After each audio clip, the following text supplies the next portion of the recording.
I'm actually buying more sports card NFTs right now. And it's not because of the hype within the community. It's not because somebody told me so. And it's definitely not because Panini is paying or sponsoring me, because they're not. If you've been collecting on the Panini blockchain for any amount of time, you know by now I'm just a collector like you. Now I have two main reasons why I'm still collecting sports card NFTs on the Panini blockchain. In this video, I'm going to walk you through the data and reasoning behind this decision. The first reason actually ties into a video I made back in June, and it is scarcity. Back then I cracked my PSA 10 Victor Wembanyama base Prizm rookie card.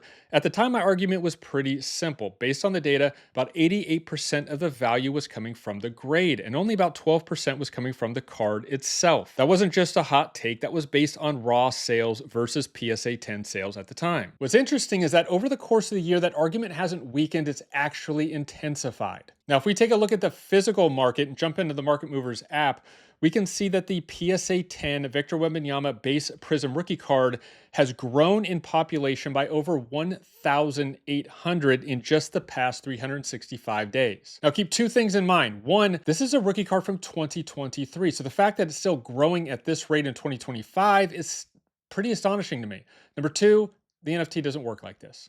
But here's the part that really surprised me. Even though we can see right here that the growth of this particular PSA 10 Victor Wembanyama rookie card was over 7% the past 365 days, with a total whopping population of 26,600. And that is just for the PSA 10. The fact is, this card actually went up in value 83% in that same time frame. So I purchased this, I believe in May or June of 2025 for around $82. And now the most recent sale was $161. So do I feel like a dummy? A little bit, but I have good reason. And I'll show you next when we compare the NFT. But even with this increase in supply, the demand for this particular card and this particular athlete was able to exceed that to where the price actually increased over the past 365 days. Now let's jump over to the NFT right now. Now we are on the Panini blockchain, and this is basically the NFT equivalent of the PSA 10 that we were just looking at, because this is the only one that you can purchase. Of course, there's no grading when it comes to NFTs. Now, the total mint count of this particular NFT is 424. So we were just talking about a PSA 10 population of 26,600 that grew 1,800 in just the past 365 days. When this card was originally minted, there was only 424. Since that time, there's actually been 18 that were burned. So the total population that this NFT will ever see as of now is 406. Now it can only go down from there. It cannot actually increase. So when we're comparing scarcity, we're comparing a PSA 10 that has 26,600 again, with a population that we've already confirmed is only growing, in comparison to an NFT with a total population or an original mint count of 424, where 18 have been burned, so the population's actually gone down to 406, which means that the PSA 10 is 65 times less scarce than this NFT.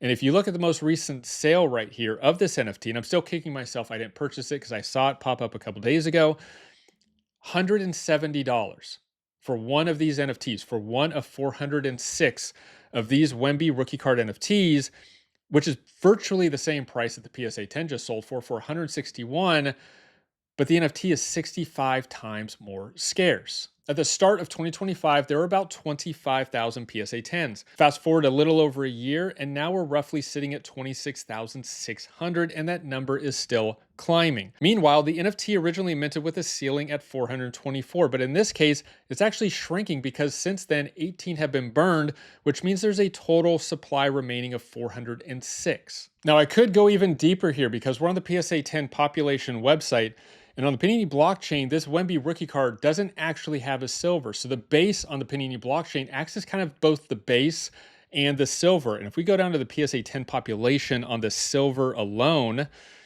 we are looking at 4,950 PSA 10s for the Wemby Prizm rookie card in the silver parallel, which is 10 times more, over 10 times more than what we're looking at on the Panini blockchain. But I could easily go down a Wemby rabbit hole when it comes to comparing the PSA 10 physical population to the NFTs.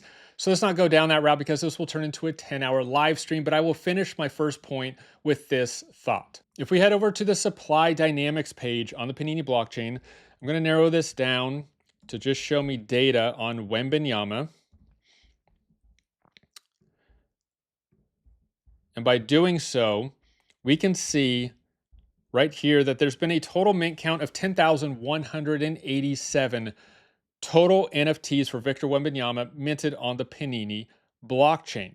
So that is 2.5 times more scarce. The entire population of Victor Wembanyama NFTs on the Panini blockchain in itself is 2.5 times more scarce than just his PSA 10 base Prizm rookie card in the physical world. Which leads me into my second and final reason why I'm still buying sports card NFTs on the Panini blockchain, and that reason is scarcity. Yes, it's scarcity again, but it's a different type of scarcity. Hear me out. Now, if we just zoom in and look at the supply dynamics for just the Panini blockchain, that's where things get really interesting. Now, up on the screen, I have the supply dynamics open for Patrick Mahomes, and we're going to see a total mint count of 38,614 NFTs for Patrick Mahomes on the Panini blockchain. Now, if we jump over to Drake Maye, we're going to see that number drop, obviously, because he hasn't been playing as long, so there haven't been as many NFTs minted. Now, that number goes from over 30,000 down to 6,283.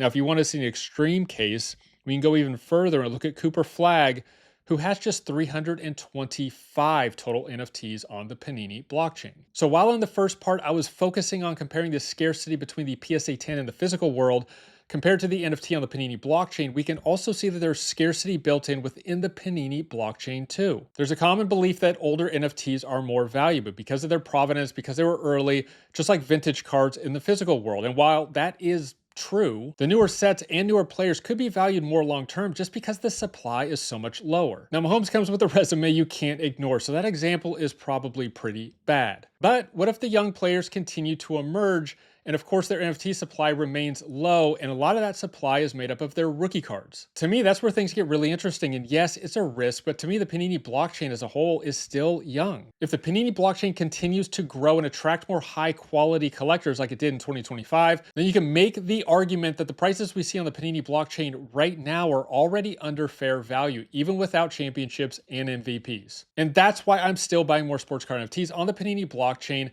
not because of the hype, and if anything, there's really not that much hype, which is probably a good thing, but it's because the data keeps pointing me in that direction. So what do you think for 2026? Do you think the PSA 10s continue to push the ceiling higher and higher, or do you think the sports card NFTs on the Panini blockchain have their moment in the sun? Let me know in the comments below, and I'll see you next time.